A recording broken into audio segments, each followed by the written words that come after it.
from my looking at you from the outside in, and thought, you know, what a great example of someone to be a young dad. You get to 27 and you have a heart attack. Yeah. What happened? Within 5 minutes, I'm like curled up on the floor, like grabbing my chest, like, oh my God, like, I don't know what's going on. Like, I feel like I'm going to die. I think there probably would have been a second heart attack. I don't know if it would have been that day, another week. It's funny because you went from Windows to Microsoft. Yeah, exactly. Eh? Eh? God, I'm definitely on a dad podcast. Yeah. Oh, you're Saffron's brother. It doesn't bother me. It's not my name. Yeah. He'd made like multiple videos about my sister. And I was just like, this is all the motivation I need. And again, like, this is the sort of thing where I feel it affected everyone around me.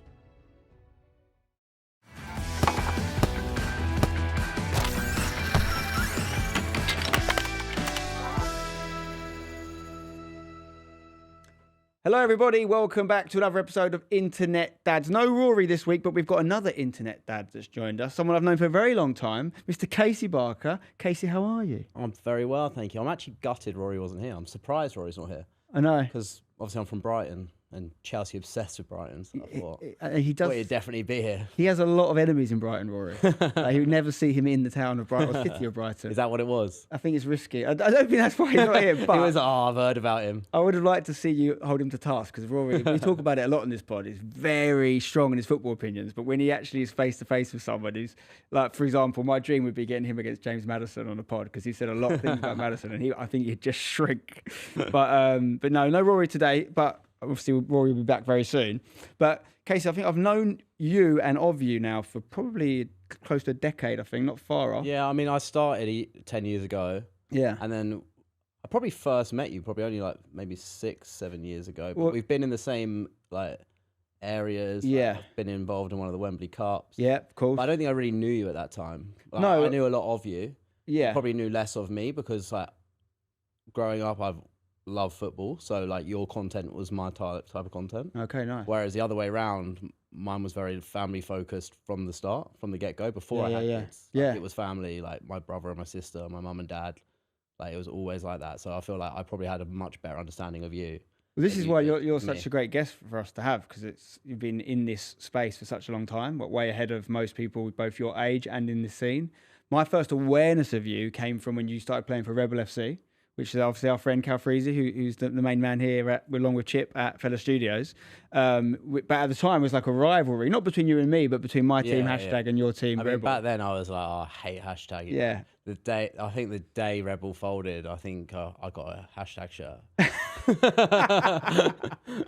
It's funny, though, because some of that stuff, I mean, there was never really a massive rivalry in terms of, I think the first time and only time Hashtag and Rebel ever played each other was at the Wembley Cup, like the tournament, the pre-tournament tournament bit. And no, we even played in the tournament, of course. We played the warm-up, then you beat us. Yeah, we played so only a couple times, but there was like a similar concept, I guess you could say, but there wasn't the same rivalry between the two as, I say, what we had with teams like Palmer's or anyone else like that. But I think like Rebel came up and like, I feel like Palmer's and stuff, they just grew gradually. I think Rebel did come in with a bit of like, I suppose because it's like Cal Freeze's team, it was more like aura, a bit of like... well, there's a bit more, I'd say, like, coming in our territory. Like Palmer's were very much like Sunday League, not really trying to do the same thing as us, whereas Rebel were kind of like, oh, this is... We've seen what Hashtag can do. Obviously, Freezy clearly knows what he's doing on YouTube across multiple projects over the years. So it's almost like a bit more of a threat. But it's funny because that stuff at the time, and we're talking like 8-9 years ago, I think now, 7-8 years ago, that at the time is such a big deal. And as time passes, you're like, oh man, that was such a long time ago. At the time, you're like, oh my God, Rebel, what's going to happen? Yeah, I think it must be like 7 years ago, because I think my daughter had just been born when I first started at Rebel. I feel like it was before that, because we've been in non-league for 8 years now, and it was before we went into non-league. Oh, maybe I started at Rebel. Oh, I did start at Rebel before I had her, and then we had my first daughter whilst I was at Rebel. Actually. Yeah. I think it'd been like 2017. I remember because Cal sent me like a mini version of the shirt to put on her, but I think it was still like a 5 to 6 years old version of the shirt. Yeah. She was like 2 days old, but bit big. I know those struggles, because whenever players for us would have babies, they're like, "You got any baby grows?" And you're like, you make things that are going to sell. Right? You're only going to sell. Maybe now baby grows would do better because the audience is a bit older. We're sort of just talking about that. But back in the day, yeah, we'd only go as young as 5 and 6. But that's enough. I don't want to talk too much about football here. Obviously, that's how me and you know each other. We've played football together before quite a few times, and you're a very good footballer, and that's how we became aware of each other. But this is about obviously dads, internet dads, and you are. And we've had a few people on. We've had like Danny Aaron's on, who's a new but young dad. 22, I think he was when he's had his daughter. We've had other people who, like Manny, for example, who've been on recently, again, in the scene was considered a quite young dad. I think your story is very interesting because not only would you, well, you definitely class as a young dad. You're a dad, you only just turned 30, you've got 3 kids, but you were really one of the first in the space to do it. I was, and I think what's crazy as well is like when we found out Nicole was pregnant, Nicole was my fiancée for anyone. I was vlogging every day. Like I was like that type of YouTuber where like I've always loved football, but like I just made content around my life instead of football. And I was vlogging every day at the time. I mean, pretty much every video is gone now because they were like 4 or 5 minutes long in my lounge, just like thinking I've got to upload something today. Yeah. So like I was uploading every day before she got pregnant. When she found out, the entire year, like the entire 9 months of her being pregnant, and then like the first year of my daughter's life, I was like an everyday vlogger. Yeah. So, and now looking back, I was like, I definitely overshared. Like I shouldn't have been posting all that. But again, I was 21. Yeah, of course. And the space was 10 years ago, like 9 years ago. And I didn't know it. Like it didn't seem as scary back then. I feel like if it had changed and I'd only just having my first one now, I'd probably do things very differently. Yeah. But I mean, I don't regret any of it. It's put me in a brilliant position. It's put my kids in amazing places, amazing opportunities. My life is, my work is being a dad. Yeah. Like literally, like I work, like yesterday, I'd say I had a long day working yesterday. I changed my daughter's nursery to a big girl's room. Yeah. That was and my this is some of the great content you make as well. Like you'll do these things where you'll do like, you know, and I follow not just yourself, but other people like you that are similar that do these amazing kind of like, I don't know what you'd use, kind of like projects, if you like, for your kids. Yeah. And you'll go, I'm going to change the room into this. So I'm going to like, and even though there's so much more going on in that content than the very short video you end up making out of it, right? Like there's a lot more hassle and ag, and it's probably nowhere near as fun as it looks. Some of these things probably really hard to do. What a cool thing to be doing, that one, you're, you know, making a career from the most important thing we will do in our life, which is being dads, right? But like, I can imagine, especially the age your kids are, like they're coming home and like, what's daddy done today? Some crazy experiment where 95% of people are just sitting at the dinner table waiting for their dad to come home from a job that you might not even like. Exactly. I mean, before I started on YouTube, I was fitting windows, and I did that for about 4 years, like straight out of college. My dad owned a window company. It's like the easiest thing just to fall straight into. Mum and dad was like, no, you don't want to fall straight into a window. That. No, definitely not. Sorry, I joke. have done a few times. Oh, yeah. But yeah, my mum and dad were like, you don't want to do that. You don't want to do that. My dad was like, really didn't want to employ me. But at the same time, I was just like, well, I just want to do that. And then when you retire, I'll just take over the company. Like easy. Yeah. And I did hate it. Like at first, I enjoyed it, so that's why I was just like, okay, yeah, like, this is quite fun. Bit of money in your pocket. But after like a year, I was like, oh, this is a bit tedious actually. Couple years in, 3 years in, 4 years in, I was just like, oh, this is terrible. And I'd been doing YouTube for like probably 2 years before I quit my job. So I was working 9 to 5, and I was uploading like once a week. And but I was uploading like the videos from 10 years ago, which wasn't gaming, so it's chubby bunny challenge, like that type of thing. So it was still like fairly easy to film that after work, but like I was consistent for like 2 years without earning a penny, and then I got my first ever brand deal. I did that, and it was for Microsoft. So it's like a cool one to come in. I was like, oh my god, like, I've got a deal with Microsoft. Then I did that job, and that paid more than my monthly wage, and I was like, Dad, I'm going to quit. And he was like, thank God for that. Like, not that I was terrible at my job, but he just didn't want me in like this dead end of where, because I wasn't even like like a fit. I was like maintenance man. I was going around fixing the windows that Right. had little issues or whatever. And so that's Funny because you went from Windows to Microsoft. Yeah, exactly. Eh? Eh? God, I'm definitely on a Dav podcast. Yeah, I'm here today. I'm on form. But yeah, I mean, it's funny because so many of us, even though I'm a bit older than you, like, there's a lot of a generation, even your generation generally, of YouTubers haven't had the context of a normal job.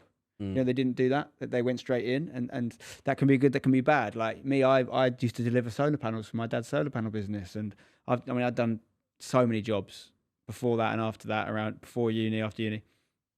You know, we talk about that context that you get from seeing the real world first. I personally think it's a massive benefit, because you then, when you get into something you like, you really know why you like it, and what the opposite is, and what you could go back to. So I think it gives you that endeavor. But then in the same breath, you know, the guys like the KSIs of the world who never had that context, the fact that they've been so single-minded in their vision is also really, you know, impressive, because they haven't had that.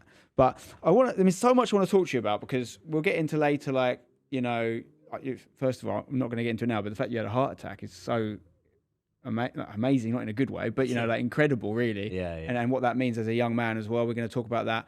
I want to talk about family. It's such a big part of your life, even before you became a parent yourself.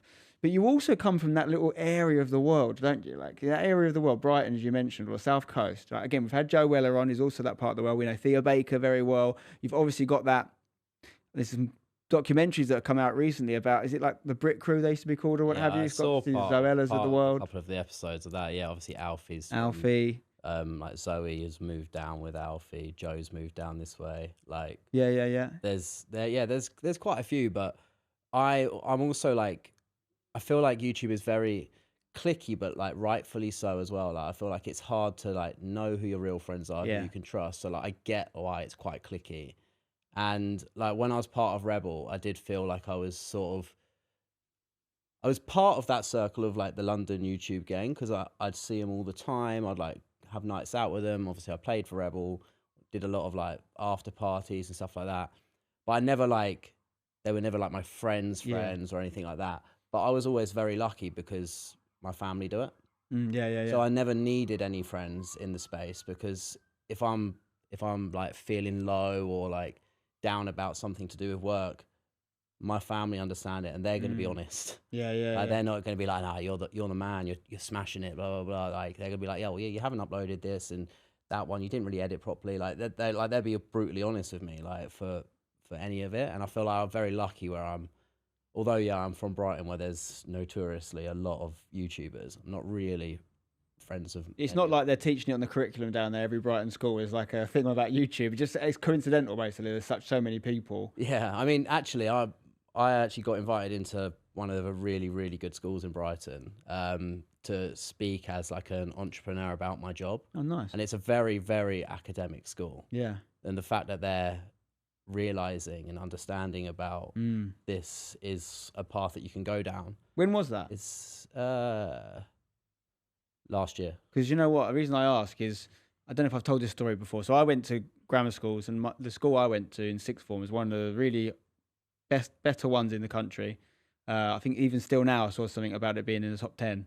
It's got a school called King Edward's Grammar School in Chelmsford, and you know, very high achieving. Like, a lot of them go to Oxbridge, etc. And a lad who ended up doing the #Academy series was a student. I think he was head boy there at the time. This is quite a few years, maybe 10 years after I've left. And he says, "Oh, I want to get you to come and talk at the school about your career," because he was like, you know, sixth form was like prime age, knew everything about # and Spencer FC stuff. And it's a very big thing, whether it's your school or another school. It's a very big thing when you get asked to go and do that. You kind of feel like you sort of made it a little bit, like people respect you. So I was like, "Oh, it'd be amazing. I'd love to go and do a talk on like alternative careers." You know, bear in mind, I did go down the university route and I had proper jobs. I've obviously made my career really in a quite, at the time, alternative way. How long ago was this, sorry? So this was like the start of #. So I would have been like 27, 28, so like 7-8 years ago. But so I was like, yeah, I'm well up for that. I'll go and do a talk, and I'll tell them about how, look, it's not about whether you go to uni or whether you don't. It's not about whether you do this. It's about how you think and what you can come up with. And we had a date in the diary and everything.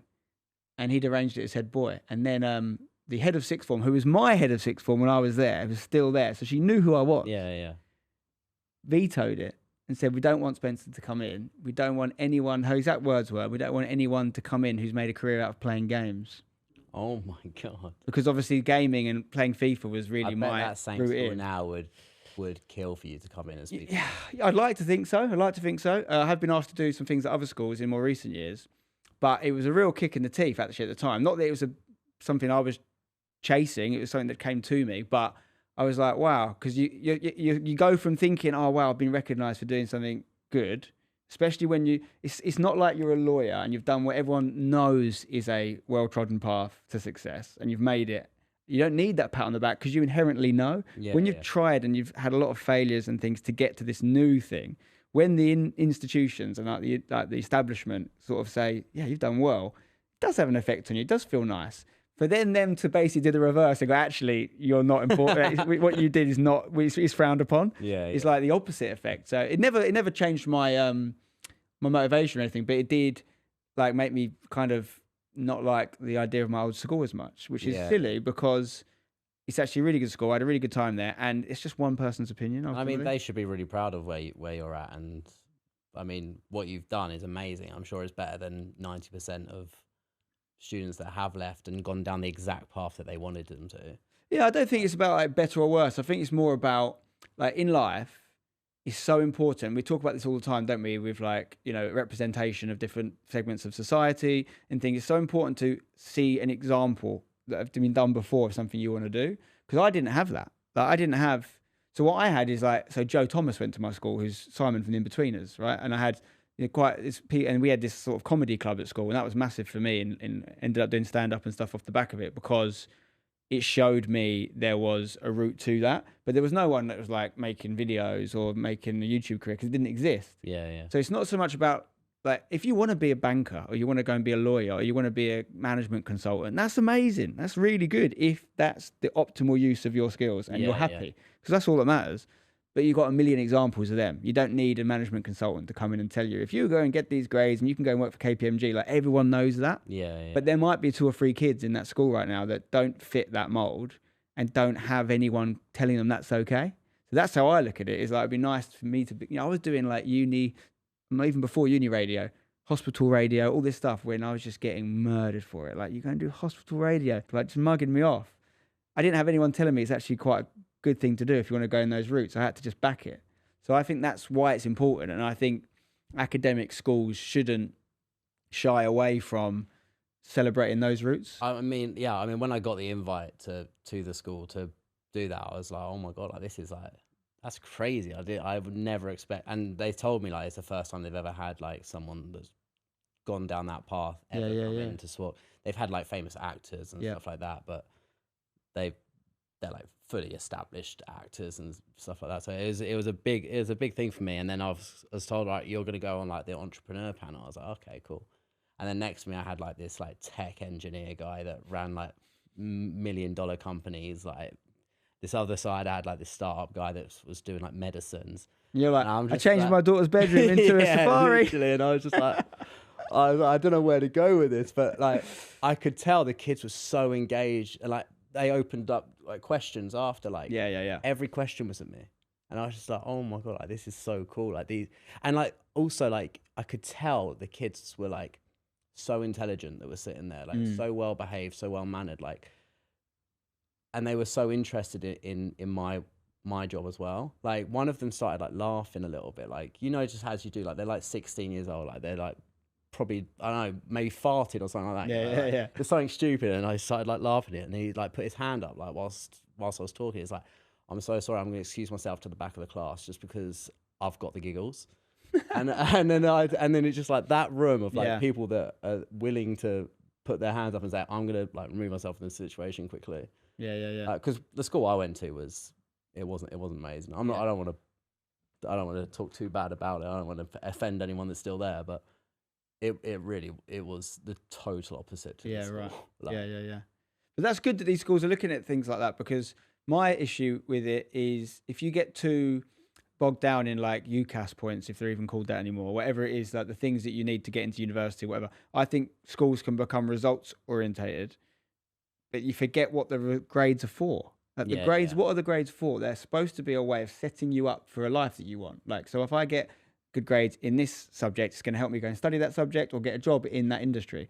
If you have a skill set that is not clearly pigeonholed in English, maths, science, you know, whatever, yeah, the grades are important because they're an indicator of your ability to apply work ethic. They're a good indicator of your ability to listen and learn, but they're not the be all and end all. And if you've got other options, a school's job, in my opinion, should be expose you to spark something in your brain. And if it is science, great. If it's English, great. If it's someone coming in and talking about YouTube videos, that's great too. Yeah. And I think that some schools miss that and they get too bogged down in the numbers and the grades. You know? I definitely think the system is waking up, or at least this school is waking up to it. My kids are at the school. Yeah. And they have, like, even in nursery in year ones, they like invite parents in to talk about their jobs, no matter what it is. They do like an open invitation, like, anyone want to come in? And I was always like, no, I'm not going to, that's embarrassing. But now I've been invited to like the main school to speak to like their six. I'm like, okay, maybe I will like do that in the nursery actually. Cause maybe it's not as embarrassing as I thought. Like, cause most of the parents at the school are lawyers and doctors and very, very different jobs. Yeah, like, which is great, but all the more reason why you're important to hear from. And their kids will want to be YouTubers. Yeah, that's the thing. You got it's like what was the equivalent when I was at school? What would be the coolest job, dad or mum? Yeah, probably been a footballer, or for me, it would have probably been because I never thought I was never going to be a footballer, but it probably would have been someone who like was a actor or a stand-up comedian or a filmmaker, maybe. Yeah. Which obviously are still very cool things, but yeah, all of them kind of merging into this world of content creation now. Like everyone. Also, the thing with being a YouTuber for kids, it's so accessible. They just get a camera and they are a YouTuber. Yeah. They upload it onto YouTube. You're technically a YouTuber, right? Yeah. Not working full-time YouTuber, but no, it's very, very become true. a YouTuber overnight if you want to. Like, doesn't mean you're going to necessarily be successful overnight. But yeah, in the same way that you're a footballer, if you go and play for the under-8s, you know, in Brentwood, you're a footballer, aren't you? Yeah, I guess. It's not professional. yeah, I guess so. How old were you when you made your first video? Like 19. 19. And obviously your sister Saffron Barker is a well-known, YouTuber, but but she's done many other things since then. Who did it first? So Saf did it first. Okay. She used to be in like a girl band, and then the girl band split up, and she was very upset about that. And then she fell into a YouTube channel instead. Okay. But she was only like 14 or something at the time. Wow. So she was still at school. And I mean, I wouldn't say I was like a tech savvy kid, but I knew how to use a camera and how to edit, basically. Yeah. So I did help her quite a lot when she started. And then also I was like a face on her channel quite early, which is, I think, where this whole family YouTube thing comes from. Like, I was in like one of her first like really successful series where we like remade I'm a Celebrity, Get Me Out of Here at Home. And like, that was like sort of my idea. I was like, we got the boxes that had like a proper, like my mum and dad went all out as well. Like my mum and dad did the setup, like went out and cut down like all the trees in the garden to put like all the leaves all over the backdrop, like got proper, everything was done like as if we were actually on the set. And this is 10 years ago when people didn't put that much effort in. Well, that's really impressive from your parents. We printed the names on the back of we did the actual like the intro, you know, where you like have you put your hat on and you spin around, like we went like all out like for it. But that's so impressive because firstly, I don't think I went to that length, but some of the stuff that helped me in my original like FIFA career was just applying a little bit more effort production wise, because it was, nowadays everyone's like doing these ridiculous edits and videos, but back then like a little bit of production value elevated you quite quickly. Yeah. But not only did you do that in that instance, but your parents got involved. So talk to me about that, because obviously we talk about parents a lot on this, but not just us as parents. We talk about our parents and how that affected us and our ability to then parent as well. Sounds like your parents were very supportive of something where at the time there wasn't much evidence that it was going to lead to anything. There wasn't, but also there wasn't a lot of risk because bear in mind she was 14. Yeah. So it wasn't like she's doing this instead of she's now quit working her job somewhere. True. So there wasn't a lot of risk for her. Like it was like she spent her life. I don't want to like put her in a box and say she expected to be a pop star, but that's what she wanted to be. She was like, she did singing lessons like 4 or 5 times a week, dance every other day. And then when the YouTube channel didn't work out, she fell back into YouTube. My mom was just like, well, I'm just going to really help her make sure she like knows everything that she's doing. When you say that the band didn't work out, she was at 14. Like, yeah, but they were pretty serious back then. Like they were uploading onto YouTube, right? etc. Okay. They'd had pretty big like music labels like speaking to them, etc. Okay. Turned out that one of them basically got scouted. Right. And she's now doing amazing in her own right. Beyonce. No, but she did just actually upload a song with Martin Garrix, actually. So, oh, okay, wow, nice. So she's finally getting her recognition now. Actually, she's been slaving away at that ever since then. Yeah. And only now is she now starting to reap the awards for that. But that's quite similar to my thing when I was doing stand up. Older than Saffron, but when I was doing it in my early 20s, and I basically sacked it off because it was just so hard. Like, it's not just, I enjoyed the actual doing of it, but I hated the like traveling to gigs all over the country. And I knew it's like a 10-year slog. So I'm not saying I would have gone on to great things. I don't think I actually would have personally. I think there's more talented people in that industry than me. But where it's interesting is so many of the guys I was sort of coming up with who have gone in and they're now, you know, household names, you know, stand-ups, but it was a good like 5 to 10 year slog for them to now become what they are. Yeah. And whereas I went into the YouTube route and, you know, was able to achieve what I wanted to achieve in a quicker pace. And that's why it suited me. But it's funny that it's a similar kind of... And also, it's easier to gauge where you're at because you can check your views and your subscribers. With stand-up, it's like, well, tomorrow could be my lucky break. Yeah. At least with YouTube, you can like, if you want, you can look at the numbers. It's just numbers, isn't it? With YouTube, it's how many people are watching and can you make money from it? With stand-up and kind of careers where you need a person to buy into you to give you that big break, or at least traditionally you did, whether that's an actor waiting for a big movie role or a stand-up waiting for the live at the Apollo gig or whatever. It doesn't really matter how many people in the crowd. You need the one person to be in the crowd. It's like a football scout as well. You need to have a good game at the right time to get that gig. But yeah, but Saffron at 14, she's still very young, has gone in another direction and obviously has huge success with that. And you've helped her early, and that's then what made you think you want to get involved? Like I said, I was in the videos, and all the comments were like, Casey needs his own channel, like, love him, blah, blah, blah.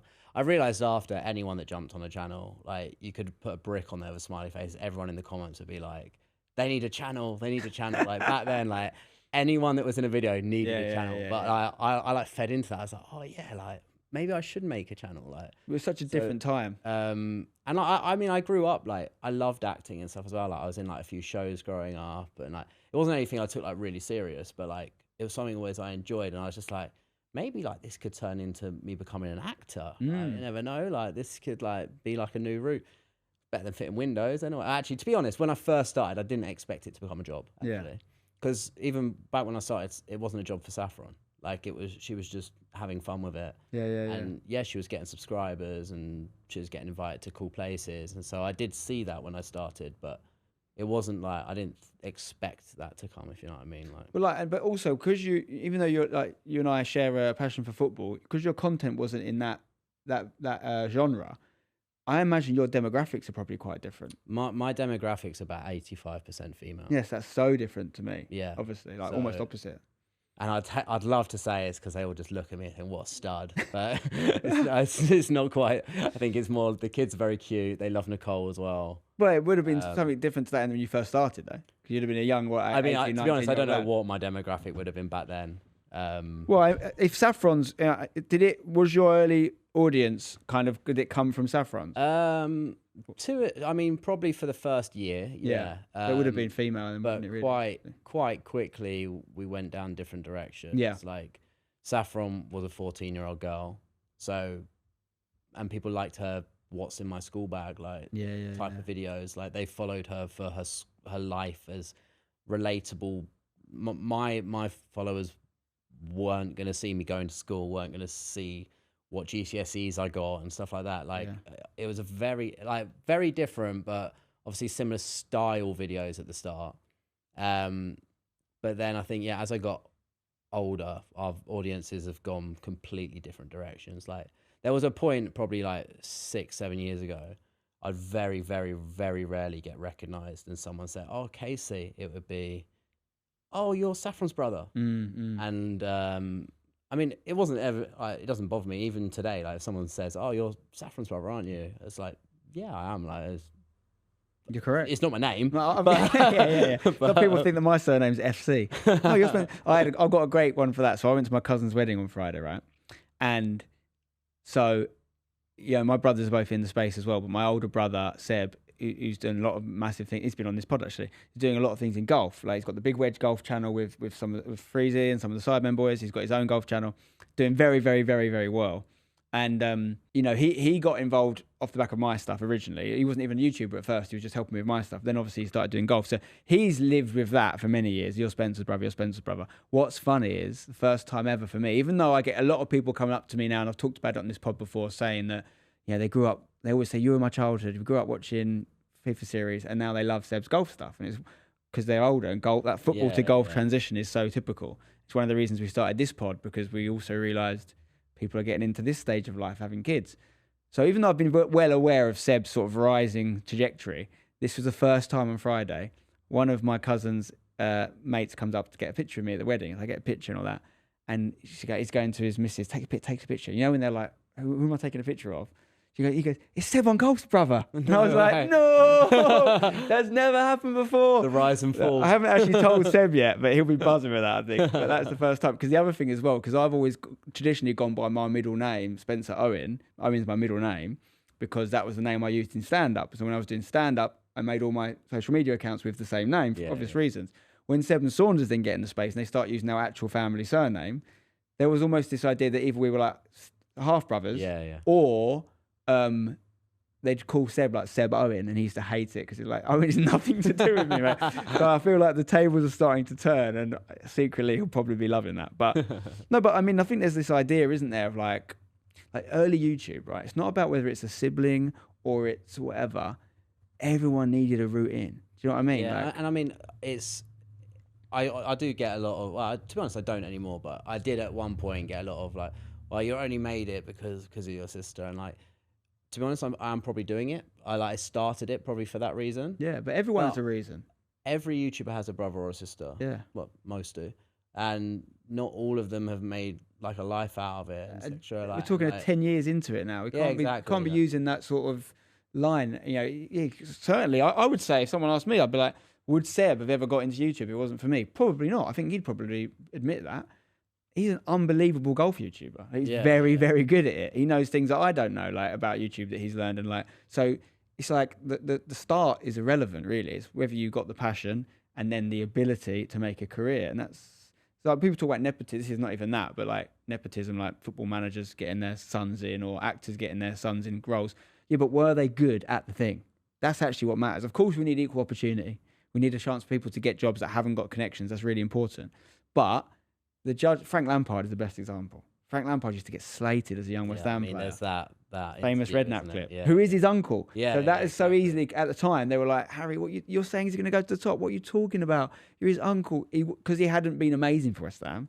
But they're not seeing what he's seeing in training every day. Yeah. That he's a world-class midfielder waiting to happen. I mean, I think that's one of the best clips ever, that. Putting your neck on the line, man. It's even worse because he's putting his neck on the line, which it's like Ange last year saying, I always win a trophy in my second season, mate. Like, it's incredibly brave and bold to do it, but it's even more brave and bold for someone to do it about their nephew, because it's so open to criticism. Comparing him to he's going to have a better Scott career. Canham, yeah. I mean, I couldn't even remember the name. Well, he was West Ham, innit? Scott Canham, but also he is in the non-league circuit, Scott Canham now. So Scott Canham is a young lad coming through, same position as Frank at West Ham, and everyone believed he was going to be better based on what they'd seen of Scott and the talk and the hype of Scott. And Frank had probably been downplayed because of his family connections. His uncle was the manager. His dad is a West Ham legend. His cousin's Jamie Redknapp, like all these sorts of things.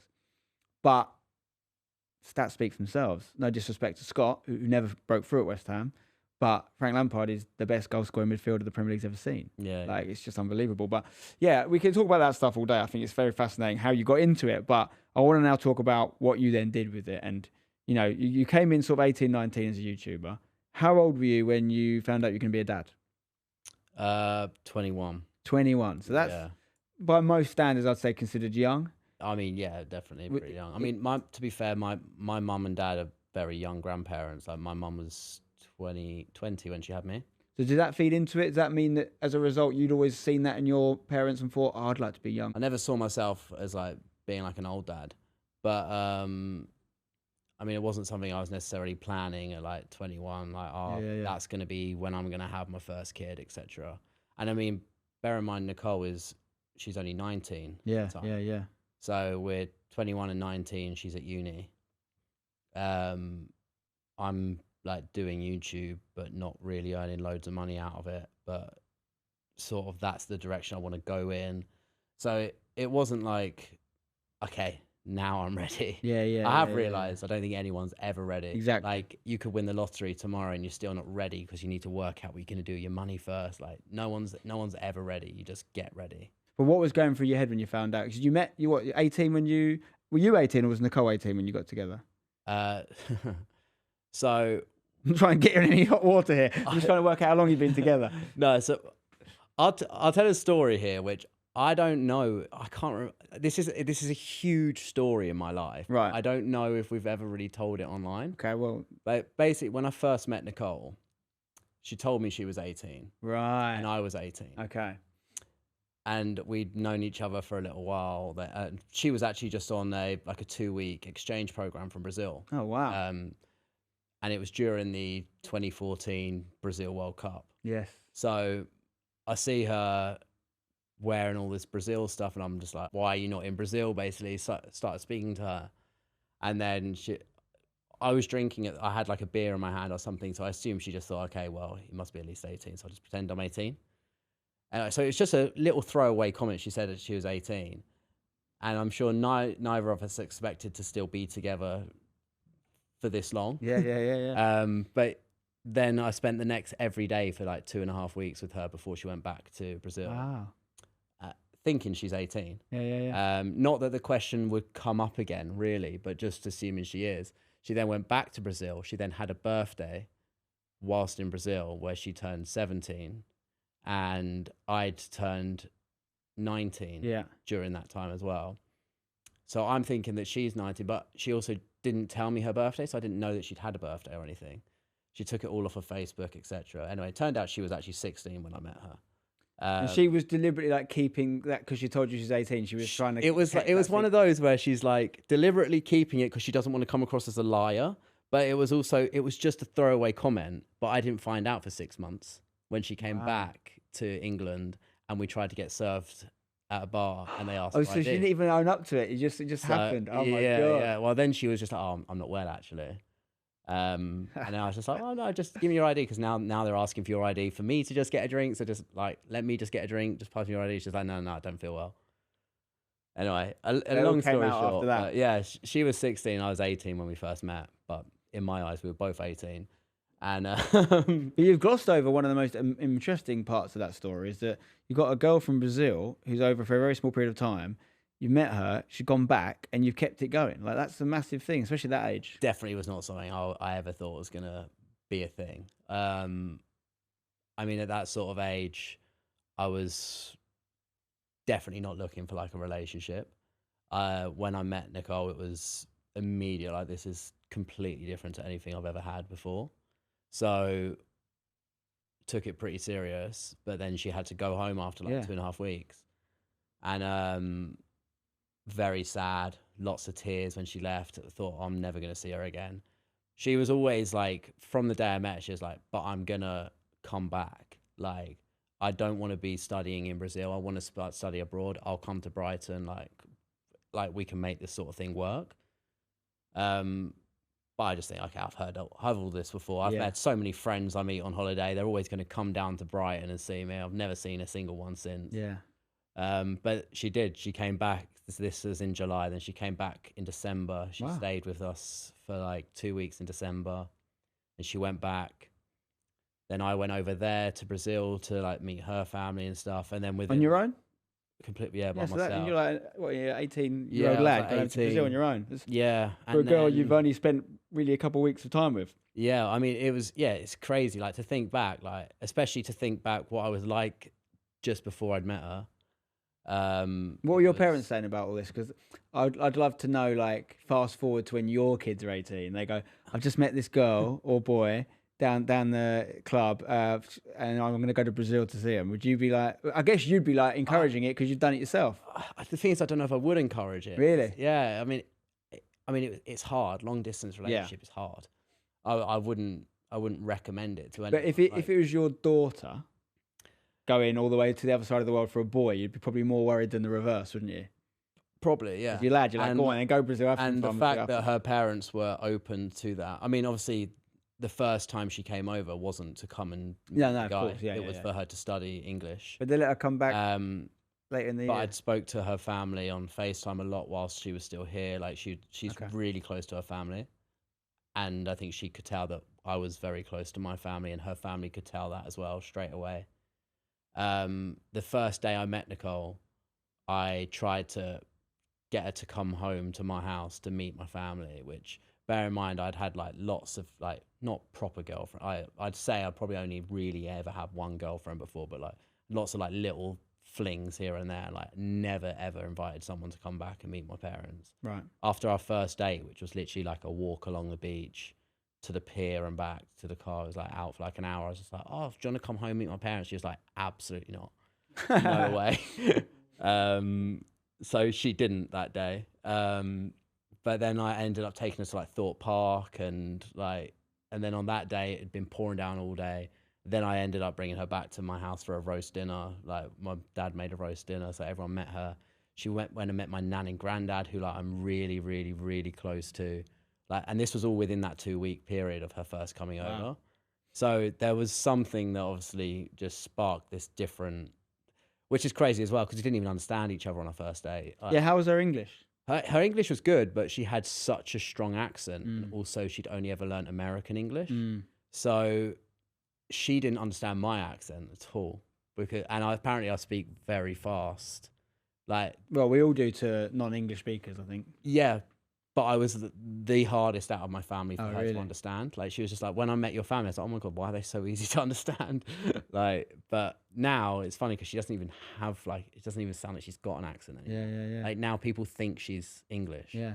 Which she's like, I'm Brazilian. Yeah. I would hate that. If I was Brazilian, people would assume I'm English. I'd be like, no. Also, Nicole, it could easily be an English. Yeah, exactly. Well. That's also not how you pronounce her name. No, I'm sure, properly. But that's what I find so hard with the Portuguese language is pronunciation. Like, have you ever tried to learn any of it? Yeah, when I'm there, I pick it up quite well, and I can get by in a restaurant. Right, okay. Basically. Apart from that, I'll understand like when Nicole's speaking to the kids and when she's speaking to her parents and stuff. Do the kids speak any? My eldest can speak fairly well. Wow. My middle one, who's my boy, he understands it. He can't really speak it. And then my littlest one, she's 2, but she understands it really well. Amazing. I think it's such a good gift to be able to give to your kids. And if you're lucky enough to have a fluent speaker parent, it can be like not even a job to learn it. It's just natural because it comes to them. Something that Alex and I talk about quite a lot because she's always spent a lot of time in Portugal growing up. Mum and dad had a place there. I still have a place there. And I've always preferred Spain. And that's not because I don't like Portugal. I really like Portugal. It's because I'm all right at Spanish. Portuguese I find really hard. Accent is really hard. Pronunciation is really hard. Spanish is much more naturally intuitive, I think. And then you think about, if we were to learn a language or if we were to even spend some time in one of those countries, maybe this is me overthinking it, but I'm like, right, well, I'd rather my kids learn Spanish because you can use that in pretty much all of South America apart from Brazil. You can obviously use it in Spain, Mexico, Central America. Whereas Portuguese, you've basically got Portugal, Brazil, a couple other little spots. Well, now I'm in a sticky situation because her family have just moved to Madrid. Yeah, I was going to ask you about this. So this is huge because both your families are very tight knit, but you've had one set of grandparents very, very far away for a long time. What's this going to mean for your life? They've moved to Madrid purely for us and the kids. And for the weather, because otherwise they'd have come to Brighton. Well, Brexit probably did a good job of stopping that. Yeah, first and foremost. But the weather, and it's so nice that they have a house there. It's amazing. We spent like 2 weeks there in the summer, and like it was just the best place. Yeah. Like they live in it's like a new build place. They've got a pool. Like there was a gym like 2 minutes away, and her parents it's her mum and stepdad. Mm-hmm. They're so hands on with the kids. Like they probably wouldn't even realize if we'd gone. How often though were your kids seeing Nicole's parents over the last? So her mum would come probably 3 times a year, maybe, and like we have a spare room, so she would come in and she'd stay for like 2, 3, maybe 4 weeks at a time sometimes. And then we'd go to Brazil like once a year, but it started to get more and more difficult to go to Brazil because the kids are in school. Yeah, such a long way. It's a long way, so you can't just go for like a week because it's like 4-hour time difference at some times of the year. Yeah. So it became more difficult to go there. So she was coming to see us more often. Does Nicole have siblings? She's got 2 sisters. One lives in Switzerland. One is just moving from Brazil to Rome to study. Oh, amazing. So they've all come over. Have they got kids? Come over this way. No, no kids. So it sounds like an amazing family, almost and migration. they're all really close as well. Like literally, like when we're all together, it's just like we're all just one big family. It's really nice. Yeah. That's so cool. Because obviously, was there ever any talk of you guys relocating to be nearer them at any point? Not really. I mean, she wanted to move out of Brazil. Nicole did originally, to study, just to experience somewhere else in the world. It had always sort of been on her, like her plan was always to move out, study somewhere else. Brazil is you're either very, very successful or you're not. There is obviously an in-between, but it's quite hard to be in that in-between. So she just didn't want to be in that sort of dynamic. She just wanted to live somewhere else, try something else out. And then when she came to Brighton, first and foremost, she loved it. And then we started YouTube, etc. Our audience was UK based anyway. Yeah, makes sense. I mean, there were talks of definitely we definitely wanted to move there for like a year or something like that. It just never happened. Once the kids start coming, it's so hard to make that. But it was like once. I mean, we spent 4 months there during lockdown. We got stuck there. Oh right. And we were desperately trying to get home, like because we were just like scared. Oh, we're never going to get back. We just bought our first house just before we'd gone. How many kids did you have at this point? Like, 2. 2, yeah. And the second one was only like 4 or 5 months old when we first moved out there. Looking back now, oh my God, I wish we could have stayed there for like 2 years. What a great place to spend lockdown. It was amazing. Yeah. It was so good. But yeah, I mean, it's annoying because we didn't appreciate it at the time. No one appreciated anything during COVID. Yeah, exactly. It's difficult. But yeah. No, I mean, it's been a whirlwind kind of decade, if you like, for you. I mean, there's so much I want to touch on. Your content strategy, for example, with the kids. You know, you were, like you say, you were well into YouTube before they came along. You knew what you were doing. You had your own, and your content wasn't that dissimilar either. It wasn't like, you've gone from being a football YouTuber to doing family-based stuff. You were kind of in that world. I mean, I got stuck to that. I had that decision where I'm like, okay, I've got a kid now. Yeah. Do I have to change my content? Yeah. And I was just, I don't know if it was just something that I just did automatically. I was just like, well, no, I'm just going to carry it on as it was. There was a point in time where I was like, I'm going to be a football YouTuber now. Yeah. I uploaded just football videos for like 3 months. And firstly, I was like, actually, this isn't as fun as I thought. Yeah. This is like, I thought this was just going to be so much fun. Turning your passion into a job as well. It's exactly. Not always the best idea. And I didn't enjoy it at all. The numbers weren't great. But obviously, I knew I'd just started. And because you were coming out of a different demographic. Exactly. As well. Yeah. So it was like, I was like, I just don't know. And then I started like, okay, maybe I'll pivot a little bit and do like family football videos. They did really, really well. And I enjoyed them more because I was filming with my family. But there's only so many family football videos you can make. And my audience was still coming from the family side, not the football side. Yeah.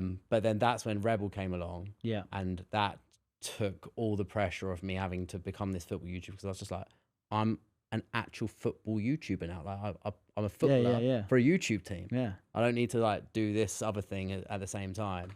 But the first few years of hashtag, I changed my bio to professional footballer for hashtag because I was like, technically I am. I'm making content that pays my bills out of playing football. So I am a professional footballer by different metric. I mean, it's crazy if someone had told me when I was like 16 that you're gonna play at Wembley in front of this many people.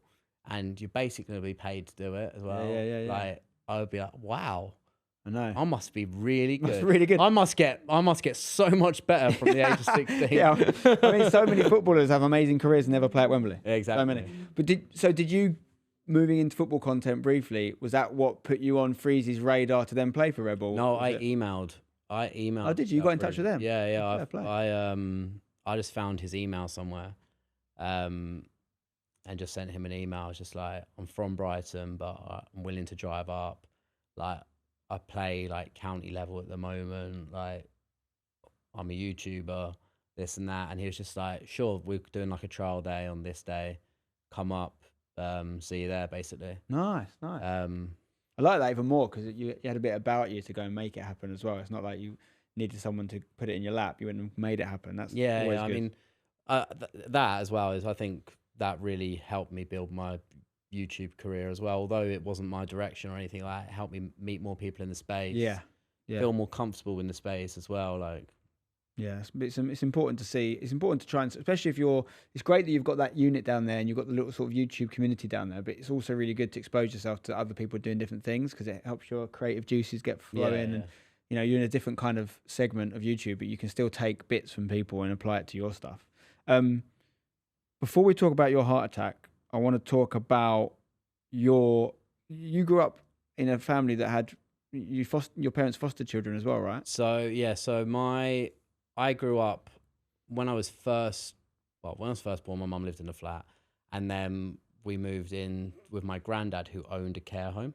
Right. So I basically grew up in it was a family house, but there was like 8 bedrooms. Yeah. Of elderly people with learning disabilities. Right. So I grew up with my mum being a carer for all these people.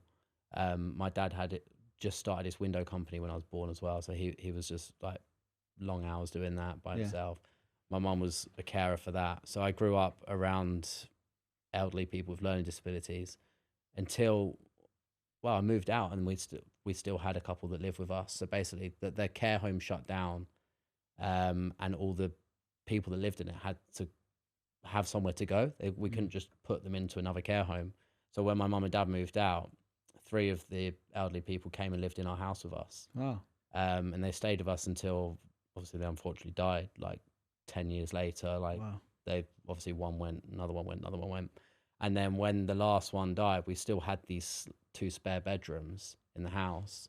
And my mum was like no longer working anymore.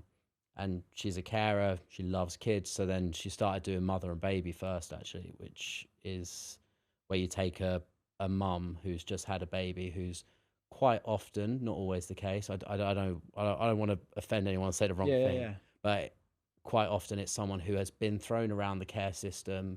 They're not really sure how to parent the baby, but they want to keep their baby.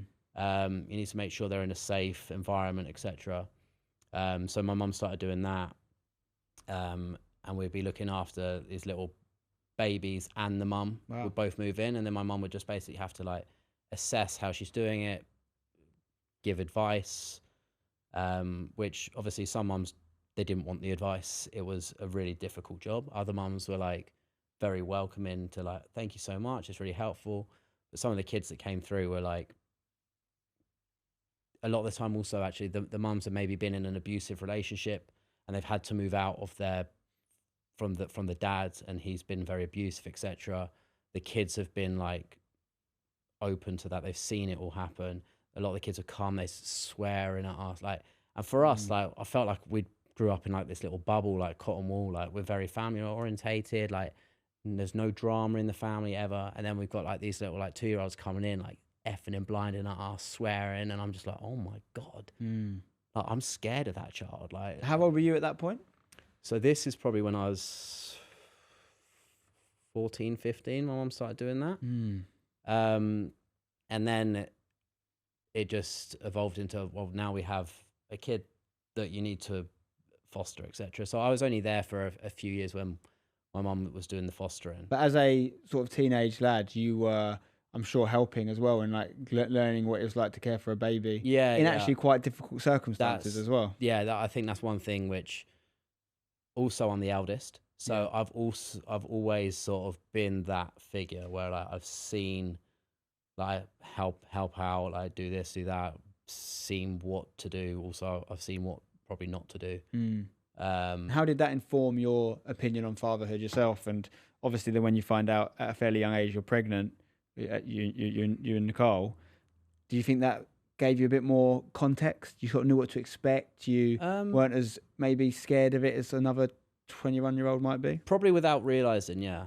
I don't think it was something I was just like, well, I've seen it all. I know how to do it. Like, I definitely, like, you know, when they send you home from the hospital, yeah, you're like, what now? What am I meant to do with that? Like, but you lived in the family home, right? Yeah. When your first child, Yeah. so you had a little bit of that same help. So yeah, so we lived at home for the first 6 weeks of Harlow, my first. Only 6 weeks, and then you moved out. Okay. And then we moved out.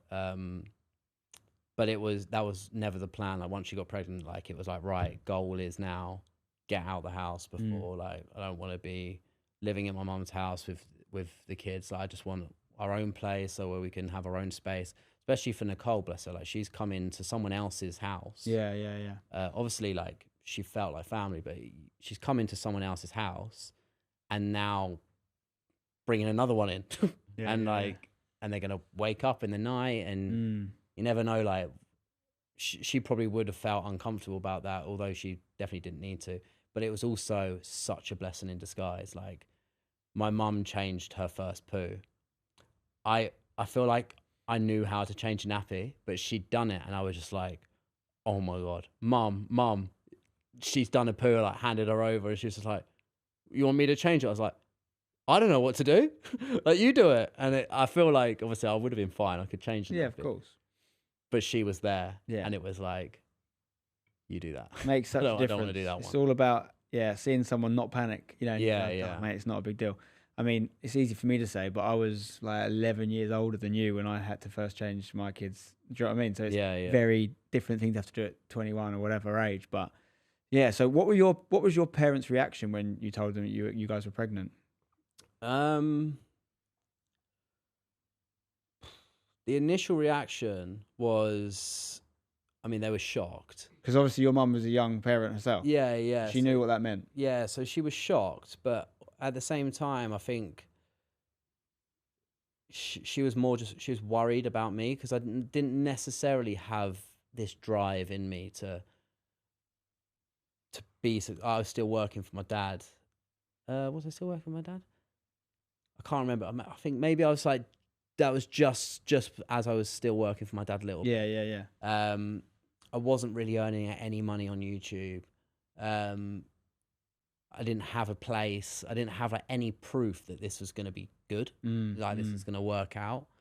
So I think she was worried for me as a person, and she definitely had like a conversation with me about, you need to like buck your ideas up now. Like you need to sort it out. You need to get on top of everything. And I do think that's exactly what happened. I think until I'd had a child, I'd never had that drive. Yeah. And she gave me that. Talks about that all the time. It's like the making or the breaking of you, right? Yeah. That could have so easily been your perfect excuse to go, sack this YouTube stuff off. It's too much work. It's too risky. I'll just crack on with the windows because I need to get some money in for the kids. And a lot of people would have done that. And there's nothing wrong with that, by the way. Nothing wrong with that. But that you doubled down and you then made the YouTube thing work and the social media thing work is to your credit, because it's a lot of risk, self-doubt, worry to take on when you've already got all that as a parent anyway. Yeah. So it's really important moment in your life. And, without glossing over the next sort of 6 years, you obviously find your equilibrium, you find your balance. You're a young dad, but you're loving it. You're doing well with it. I'm sure there were struggles along the way, like we all have, right? When you have kids, especially young kids. But from my looking at you from the outside in, and thought, what a great example of someone to be a young dad. You get to 27 and you have a heart attack. Yeah. What happened? Tell me. So I'm just going to put the bottom line there, which I like to tell people, because when people find out 27 had a heart attack, okay, he's at a festival, he's a druggie, like drinks. I've never touched a drug in my entire life. I have a few beers if I go out. I go out maybe once every 2 months. Yeah. Like, you're a healthy guy. Yeah, like I go to the gym, play football. I am diabetic as well. Okay. And you knew that at the time, you know that? Yeah. So I got diagnosed with diabetes when I was 16. Right. It's always been fairly well controlled. Nothing ever would suggest that I'm going to have a heart attack. Yeah. Did you have a family history of it? Did you have anything on your radar? Nothing in my family for any sort of cardiac issues, apart from like my nan, but that's something that she picked up when she's much older. Yeah. And we just moved house. We just had a baby, so our third baby, which all sounds really stressful. So people are like, you were stressed. Our third baby sleeps all night. She's happy all day.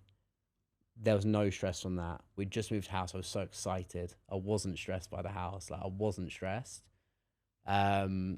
It was that week between Christmas and New Year's where you literally can't be stressed if you try, because there's nothing going on. Like, it's literally just a week of like weirdness, isn't it? Like, you don't know what's going on. Great week. It's one of my favorite weeks. Yeah, but like, you can't be stressed. It's basically the opposite of a perfect storm for a heart attack. You're describing is literally nice calm sea. And then weirdly, actually, I was talking about it yesterday because how I mentioned earlier that I changed the nursery yesterday, took the bed down and stuff. The day I had the heart attack was the day I got out the cot. The room was completely empty, which the only time it's been empty since was yesterday. So it was weird timing that. I was getting the cot out to start putting up the cot, and I went downstairs and said to Nicole, I was like, I've got like a little bit of heartburn, so I think I'm just going to skip lunch, because she's like shouted, do you want lunch? I was like, yeah, okay. 5 minutes later, I come down, actually, I've got a little bit of heartburn. Nothing like too bad, but I'm just going to skip lunch. I think I'm just going to put this up, and then that'll be it. Within 5 minutes, I'm like curled up on the floor, like grabbing my chest, like, oh my God, like, I don't know what's going on. Like, I feel like I'm going to die. Jeez. Nicole rang the ambulance, and well, she was like, get in the car, I'll take you to hospital. I was like, no, I need an ambulance. She's like, okay, I'll ring the ambulance. Rung the ambulance, explaining my symptoms, like Nicole is, because I literally cannot talk. And she's going, well, I need to speak to him. Okay, so now I'm trying to speak to him. They're like, okay, we're sending an ambulance, but it's going to be about 2 to 3 hours. And you were describing essentially heart attack symptoms. Yeah, I mean, I didn't mention the word heart attack. No, because you didn't know. I didn't know. And I hadn't even mentioned heart attack to Nicole either. I just thought, I don't know what it is. I've never felt like I'm going to die until now. And I was telling them that, and they were like, we don't have anything. Like 2 to 3 hours it's going to be. Unbelievable. Whilst I'm still on the phone, Nicole's put all 3 kids in the car. Bear in mind, one of them's like 2 months old at this point. Literally, like, picked me up and was just like, get in the car, driving straight to the hospital. It was like a Saturday afternoon as well, so it's like busy. We only live like, with no traffic, 15 minutes away. With traffic, it could be half an hour away. But we just went down the bus lane, straight there. And then she just dropped me outside. Like, didn't think I was actually going to die. Like, she didn't think I was having a heart attack. Dropped me outside the A&E. And I was just like, okay, you go home. I'll text you. You've got the 3 kids. So she went home, took the 3 kids home. I go in, and we always get really bad service in hospital anyway. So she didn't expect to hear from me anyway, like straight away.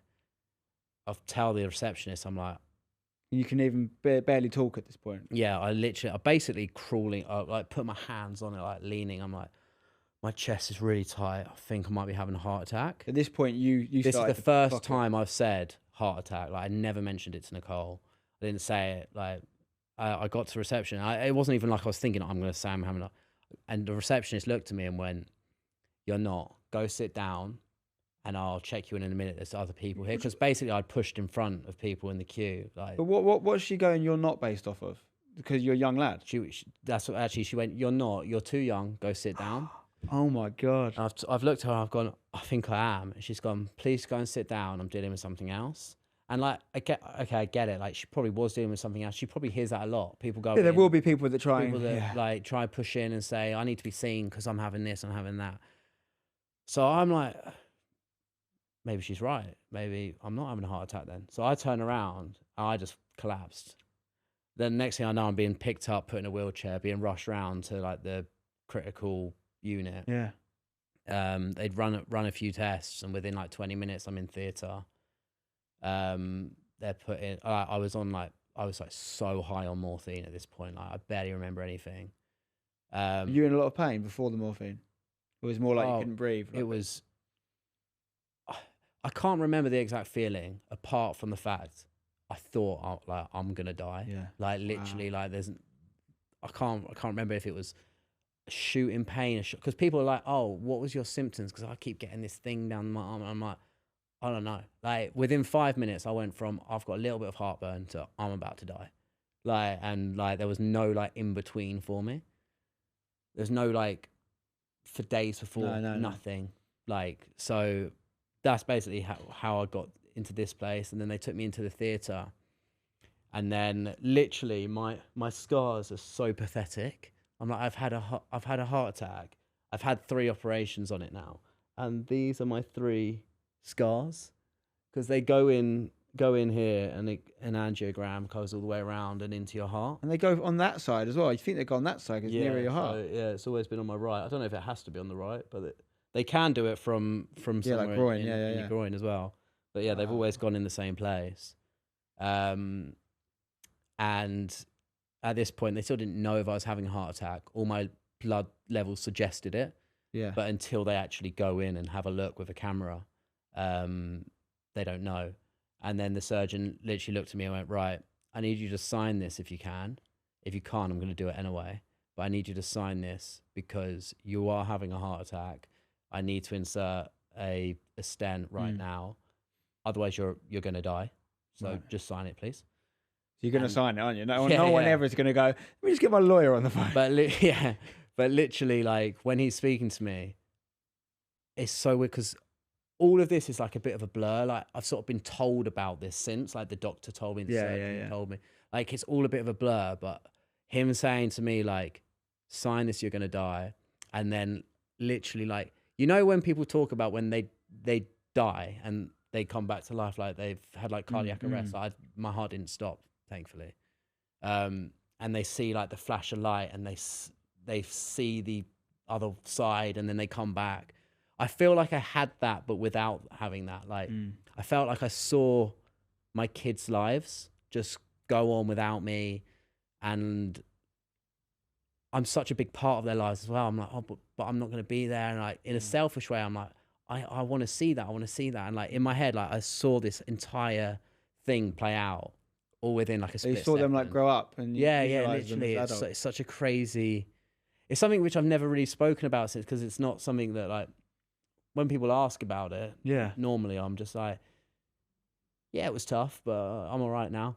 But obviously, going into more detail, it's something I don't speak about very often. But yeah, I mean, that's basically what happened. And they saved your life, essentially, because you would have died. It saved my life. Then I was in hospital for like 24 hours after. That was really? And then I was bedbound for probably 6 weeks. And so what happened?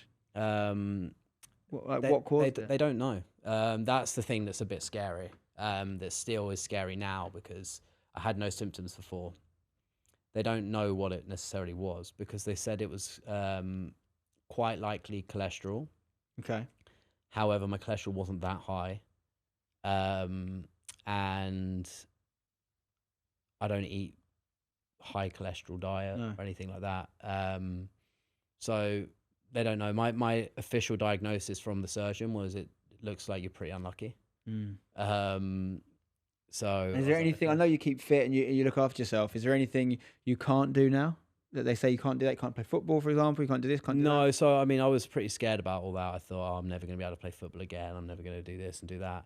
I mean, I take tablets. I used to be on about 10 tablets a day. I'm now down to like 6. Wow. And is that a lifestyle thing you've got to do forever now? Yeah, so I'll be on blood thinners forever, because I've got stents in which like narrow your arteries slightly. So I'll be on blood thinners forever. The other ones I could potentially come off at some point. But yeah, but otherwise, you can go and play football tomorrow if you want. I can go play football tomorrow if I want. I mean, I could probably box if I wanted. Like, no one's told me I can't. I don't know if that would be the wisest thing. I mean, I had an MMA fight before that, which was great and fun. But it's not something I'm like, I definitely need to do that again. And probably being punched in the chest is probably not the best thing in the world for it. But yeah, I mean, I've never had any issues with playing football or going to the gym or anything.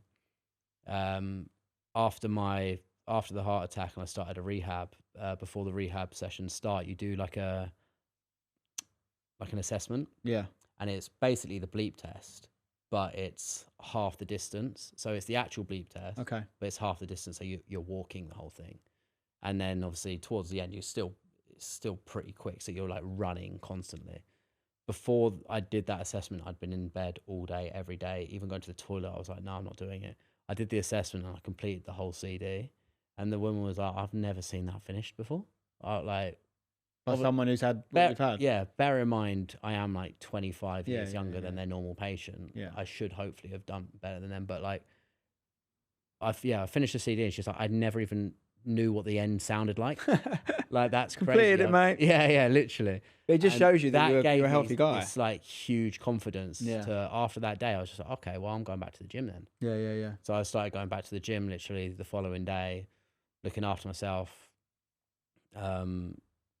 and just appreciating life like so much more. That's what I want to really touch on, because obviously it's a crazy story, and you've been discharged now by a cardiologist, I think, which is yeah. great. So I did have another scare actually last year. I went in with a slight chest pain, but it was the day that I trained chest in the gym. Right. It wasn't a type of pain that I would have gone into the hospital if I hadn't had a heart attack before. But I was just like, I'm a bit worried about. Was it on one side more than the other, or is it? I think it's sort of just across both. It's funny because I can't remember what arm it is. So I went into A&E and I explained to them that, and they did a few tests, and they was like, you look fine. I think it's fine. Okay. Go home. So I was like, okay, cool. Went home, and then literally the next day I got a letter or a text saying, we're going to do another angiogram, which is when you go in to have a look to make sure nothing's moved and stuff. I was like, oh, okay, that's like a precautionary thing in a couple of weeks' time. So I went to that in a couple of weeks' time, and when just before I did the angiogram, they're like, I don't know why you're here. Like, this would normally be if like your levels are really high, which they wasn't. Like, you don't need to do this actually. Bear in mind, I'd already you have to fast before it. I'm literally in the gowns, sitting there ready to go. And he's like, I just don't really think you need to do it. But we are all. You go under for it? No. So I'm awake the whole time. So like, even like the first time, I remember like, I'm watching, and there's this huge TV. It's like 80-inch TV just next, and you can see like inside your heart, like whilst they're doing it all. Yeah. But you did it. Yeah. So he was like, you don't need to do it really. But I was just like, well, can I just do it? And he was like, well, yeah, fine, we'll just do it then. I did it, and he was like, oh my God, like this looks like you're having a heart attack. So then he had to put another stent in. Oh my God. So I don't know what happened that day. I don't know if it was maybe. If you hadn't done that, you think there'd been a problem? I think there probably would have been a second heart attack. I don't know if it would have been that day, another week. But again, I had no. But they have still discharged you now. Now I have finally been discharged. If you ever get any symptoms like that again, straight back in there. Yeah. If I feel anything, then I'll go in. So many different little moments in that story. So if Nicole doesn't drive you in, or she's not there, if you're waiting for an ambulance, dead, done. With 3 kids. You go to hospital. If you don't faint after the lady at the desk tells you to go and sit down, it might be too late. I mean, I could have sat down and passed out and no one noticed. And it would have exactly. You know, if you hadn't asked for that second angiogram when they sort of said you didn't need it, could have been a big problem. So it makes you wonder. It just shows you how many people that don't get that little bit of luck at the right time. Not that you were unlucky in the first place to have the heart attack, but incredible story, mate. And it's like, it's such a shame you went through it, but so good that you came through it. What mentally was the impact, especially as a dad? Because when I think about it, the biggest fear for me is losing a child, right? Losing a child, I think, is the worst thing that can happen to a human being. Yeah. I'm not taking away from any other, issues people can experience. This is my own interpretation. But the next thing I worry about after that, and this is outside of anything crazy happening, is my kids not having me. Yeah, I mean that's literally, you couldn't have summed it up better. Yeah. But I do feel like in a lot of ways, and I've said this before, and it sounds like super dramatic, but it's like in a lot of ways I feel like the heart attack sort of saved my life. Like, not that I was like, I'm not glad I had it for health reasons, because now I've got a weaker heart, etc. Like, it's not a good thing that I've had it. No. But mentally, it's the best thing that's ever happened to me. Context, like, perspective. Yeah, like when I saw the life flash before my eyes, like nothing else could have given me that. Yeah. And it's one of those where I'm so grateful for everything in life now, like little things, birthdays. Like I was saying to you earlier, like I don't really enjoy my own birthday necessarily. Like, I mean, I enjoy it. It's not something I necessarily look forward to, but I love everyone else's. Like, I love the kids' birthdays. I'm so excited. And like, I'm so grateful that I get to be there for them because, like you said, you could count on the hand almost the amount of times that it could have gone wrong that I'm not here anymore. Yeah, man. And like, sometimes it still like chokes me up when I think about it. Like, even like yesterday when I got rid of the cot, I literally stood in the room as it was the day that I had the heart attack, completely empty, just literally nothing in it. And I looked around and I just thought, how lucky that I get to do this again. Like, such an important thing, and a traumatic experience. It's hard to go through, and you came through it obviously, but the actual thing you got from that mentally, most people never get. Yeah. Most people live their lives and they have that moment the minute they die. And if they're lucky and if they've lived deliberately and presently, they've had a great life. But so many people get to that point and go, what if I'd done this? What if I'd done that? I didn't appreciate this. You know, we talk about it now with Alex all the time, with our kids being the ages they are, nearly 5 and 1.5. It's like, this is prime time. I know it's hard. It's very hard, but they're not going to be like that one day. And they're not going to want to cuddle you every night. And they're not going to want to get tucked in and have them sleep in their bed with you. And they're going to be teenagers with moods and not think you're cool for a few years. And like, you got to try and enjoy the moment. And having something like that, I did, speaking of earlier in the pod, we were talking about speeches at schools and stuff. I went and did one at a university recently, and all these kids in the room, just, you know, asking university students asking those sort of questions, normal stuff. And then this guy comes in who used to be a teacher at the uni. He's a bit older guy, maybe 55, 60. And I can't even remember what his question was, but he did this whole story first. And he was like, I had a real death scare about 2 years ago. And this is what happened. And now I'm really interested in this. And he talked about how it changed his life. And I sort of took the moment to try and address the rest of the kids in the room. And I was like, listen to this man. Yeah. He is telling you, so I know what you're all thinking. You're thinking, who's this old bloke? Like, you know, let me crack on with my questions. I know what this guy's all about.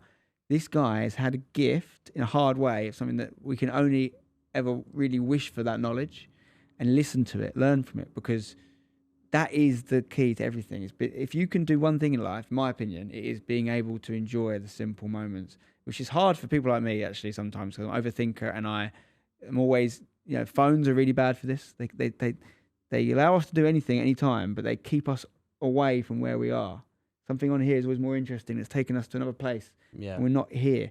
And something like what you went through is such a gift if you channel it properly. And the rest of your life, I'm sure you'll have that little moment you can go back to and think, right, so fortunate. What can I do? And I obviously I'm not happy you went through it, but I do think that there's a positive to come from it. Yeah, I mean, like I say, like I'm not glad I had it, because it means I've got a weak heart, and something could happen. It's more likely to happen to me than it is to other people now. Sure. But would I live as good a life, even if it were 20 years longer, if I hadn't had it? Probably not. And we're here for a good time, not a long time, right? Well, what doesn't kill us makes us stronger, you know, adage. It exists for a reason, these things, and if you can learn from them. And what I always try and say to people is, like, when you've got someone in your life that's been through something like that, what is a real skill is if you can learn the lesson from them. That's something actually I sort of missed out on the story of everything that happened, actually. Like I said, like, Nicole wasn't expecting to hear from me, so she didn't get a text from me saying, oh, by the way, I'm having a heart attack. She heard once I was okay. Yes. Obviously, in her eyes, I'm still not okay because I've just had a heart attack. But she got a text from me basically saying, actually, it was from one of the doctors, I think. They were like, do you need me to text anyone? I was like, yeah, can you just text Nicole? Can you just text her to say, I'm okay, but I've just had a heart attack? So, like, even now, like, when I think back, I feel a bit choked up about it. Like, I remember, like, her response, like her coming in. And again, like, this is the sort of thing where I feel it affected everyone around me. Yeah, of course. And I didn't want to be that. Luckily, they found out once I was okay. But I remember my mum and dad walking in to see me. I remember their face. I remember Nicole when she walked in to see me. My brother and sister, like, my brother came down from London. He was there within like an hour and a half. Like, I just remember all of their faces when they walked in, and like everyone was just holding back the tears, and I hadn't cried about it until I'd seen my family. Yeah, I was like, I'm okay now, it's fine, like whatever. They walk in and just literally floods of tears. I'm just like, oh my God, like I nearly died. Like I hadn't said that. Like, 27, it's such a big thing to. I hadn't said any of this out loud because obviously I'd only had the doctors there. Yeah, you've been on your own. Start like counselling with them, like, oh, I nearly died. Like, but as soon as they got there, it was like it meant so much. Like, I'm not, and you're all here, and like in this room right now is everything that's important to me, basically. Like, it's the stuff that matters. That's what it's a big realization. You're still alive, and everyone that matters is here, and I get another go. And you know, we talked about it before. Sometimes you need certain people around you to let yourself go in that way. Like, I've had similar instances when people have died and things, and you know, you take on the big brother role, and then your I know you're the oldest, but like my big brother would turn up, and then I suddenly allow myself to be vulnerable. You know, and we'll have our roles, so suddenly you've got those people in your life. It allows you to be like that. It's so important to do because it is a traumatic event, and you do have to process it. And I'm sure you've done that, but. Yeah, I mean, listen, we've only scratched the surface, mate, because it's been amazing to have you on. I didn't even ask you about your MMA fight, which is fascinating because, I mean, had you had a lot of martial arts experience? No. When I got an email about being involved in that, it's like, I've done every sport under the sun, but I've never touched a combat sport. Yeah. And I got told if I wanted to do the fight, you're going to be paid X amount of money to do it. Yeah. And it's in about 10 weeks time. At the time, I weighed like 92, 94. So MMA, I mean, I know you're going up against someone else who's, you know, not a pro, but at the same time, like MMA, you're going to a boxing match, especially if you've got headgear on, for example, you kind of know what's the worst case scenario. Worst case scenario is basically get knocked out in front of everyone and you look a bit mug. MMA, like you can break a leg, you do your knee, anything can happen in MMA, especially if you're going up against someone that has any sort of like jiu-jitsu or anything like that. I got told who I was fighting hadn't had any experience. It wasn't until I was actually in the cage on the announcers like grew up doing karate, and I'm like, wait, what? That's a stitch up. I was like, what? You're like, I grew up doing YouTube. I fell through a window once. Uploading. I mean, I don't even know where I'd start. I do jiu-jitsu, but I haven't done any of the other stuff really. So I would do jiu-jitsu. I thought about this a lot. Like, not that jiu-jitsu is getting bigger now, but not that like I don't think, you know, the guys, Misfits, or whatever, are going to do a jiu-jitsu promotion anytime soon. If they did, would I do it? And my personality says yes, because I'm like, I quite like that challenge. Yeah. The bit that scares me is the dad thing again. I'm like, if something happens, then it's not like I think I'm going to die, but if I do my knee, like quite common football and jiu-jitsu injury, do ACL, for example, like it's just so inconvenient for my family. Yeah. So inconvenient for my missus. But so how many kids did you have? Did you have 2 at the time when you did that? My son was born during my camp. Yeah. And Danny Aaron's, we talked about that because he'd had his fight before he has a dad, and now he's not sure if he'd do it again. And it's something you got to think about, right? Yeah, I mean, it was one of the most enjoyable things I've ever done. Yeah, I'm sure. I absolutely loved it. I became obsessed. Did you carry on training? So I was training for like I said, I think I had 10, maybe 11 weeks from when I found out. I went down from, I can't remember if I weighed 92 or 94. On fight night, I weighed 74. Wow. Big drop. So yeah, I dropped a lot of weight, which was basically just fat. What do you walk around at now? Now 85 or something? Yeah, I'm literally 85 on the dot. Yeah. But a very different 85 to the 92 I used to be. I'd never been to the gym at that point. Right. I'd never ever weight trained or anything. So it was just the classic dad bod, basically. Yeah. I'd become a dad, I'd played less football, and I put on more weight. But yeah, now I go to the gym almost every day, so it's a very different 85 to the 92. Better, I think martial arts is the best thing for being, apart from when you get injured, your optimal fitness, because you can't afford to be carrying extra weight. If you're boxing or you're getting, grappled, whatever, like everything makes a difference. I was obsessed. Like because I was being paid for it as well. And I was like, right, how much am I being paid? I'm being paid more than if I uploaded every day. Yeah. Bear in mind, I didn't actually get paid because half of it. Yeah, it's a big a scandal, isn't it? Big scandal. I got 50% up front. Okay. But the other half I never got.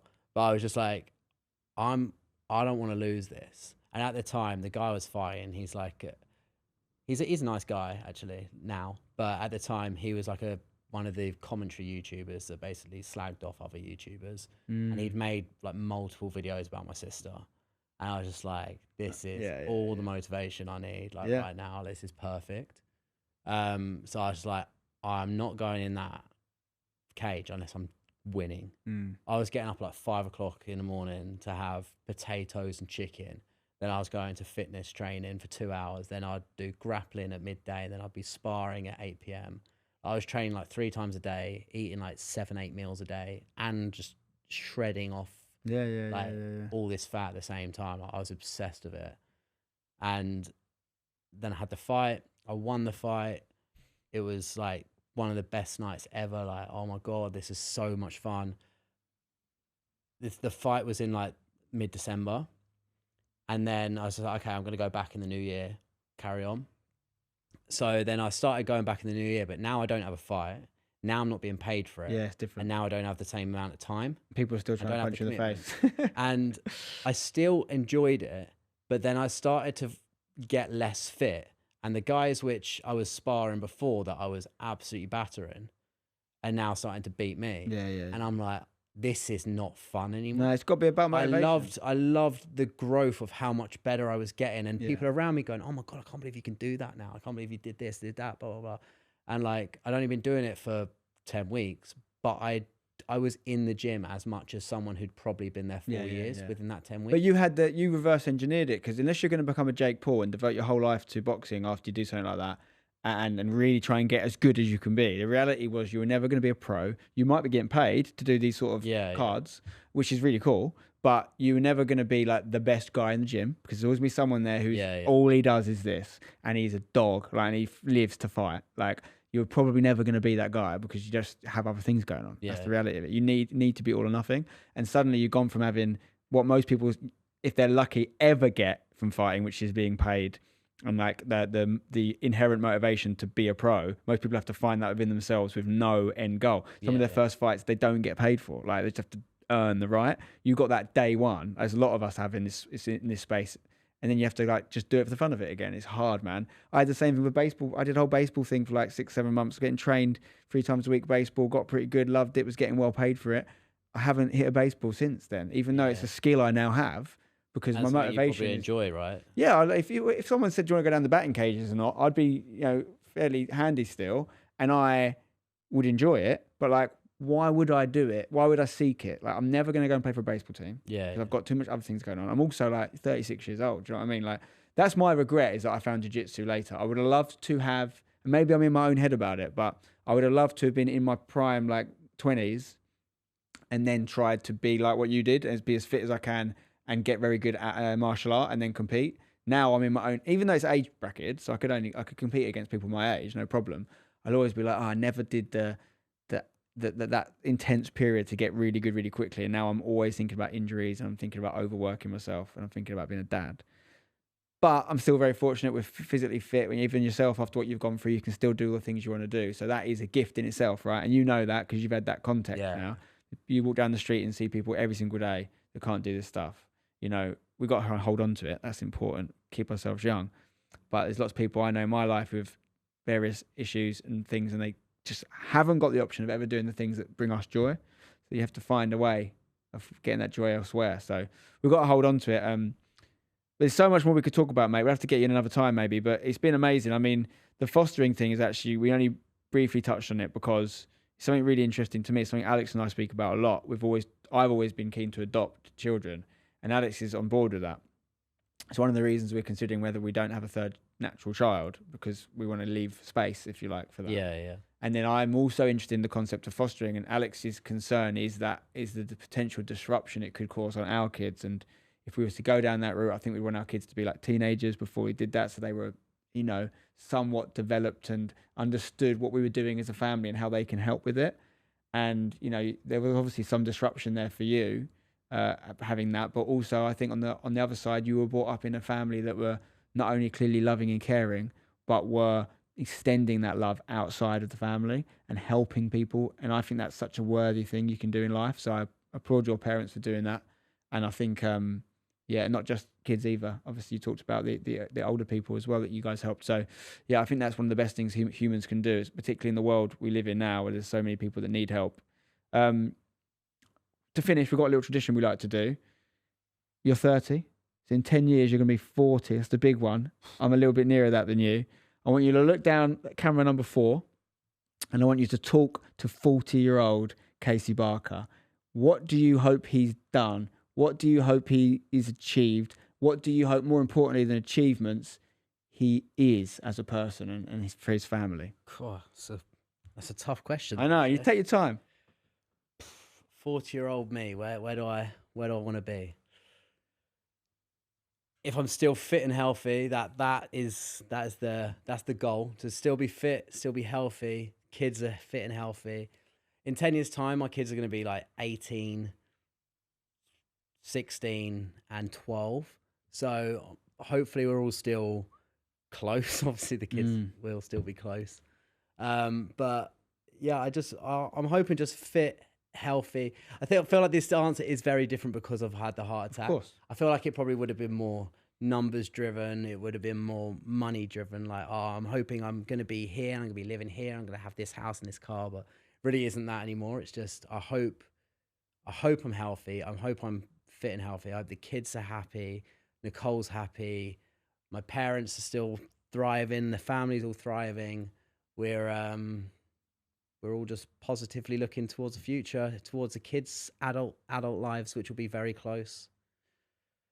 And that's all that matters. Yeah. And I think even though it might have taken a heart attack for you to have that change of perspective, it's in my opinion, the right one. Do you know what I mean? If it's got you there, yeah. I'm not saying you weren't there before. I know you clearly loved your family, but if it's got you to the, this success and money and all these things, of course you're going to work hard for that. I've got no doubt that you're going to work hard for that, but not too hard, not to the point where it takes away from other things. And I think you have that perspective that is important to me as well, and I think everyone should have. So I hope one day you look back at that, and as you have said actually today, that heart attack is one of the best things that ever happened to you. Yeah. And hopefully it does.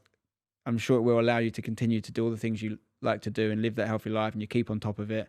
There's so many different ways you can do that now. Some people that are doing this proper health, optimal stuff are getting blood tests like monthly to check their levels and things. Yeah. So all this stuff to do to help us protect that. But yeah, I'm sure you will be, mate. And I'm gonna, obviously continue to watch from afar, but also I consider you a friend, and I remember reaching out to you, as I'm sure many people did after you had your heart attack, because it was like, not only was I concerned for you, I was like, if it can happen to Casey, it can happen to anyone. Yeah, I mean, to be fair, I feel like that was another thing. There was a lot of people that came out of the woodwork who wouldn't necessarily say friends, but like checking in, and it's like, okay, they're there for me as well. They're there for me. Like people like randomly that I haven't seen for years. Like, if you need anyone to watch the kids, I can come. Yeah, with yeah, the kids. yeah, It's yeah, like people going out their way to like do special things. So yeah, reminds you what's important for sure. Yeah, it does. But thank you very much for coming in, mate. Please send my best to Nicole and the kids. And yeah, man, Casey Barker, everybody. What a legend. Thank you very much. It's been a pleasure. Don't forget to check out Casey's stuff as well. We'll put links in the description. Make sure you follow and subscribe. It's very good stuff. Very different to your football stuff. But if you're a dad, which a lot of you guys are, I definitely recommend you follow Casey Barker. Big Girl Bed's coming out tomorrow, so it'll be out by now. I'll be watching it.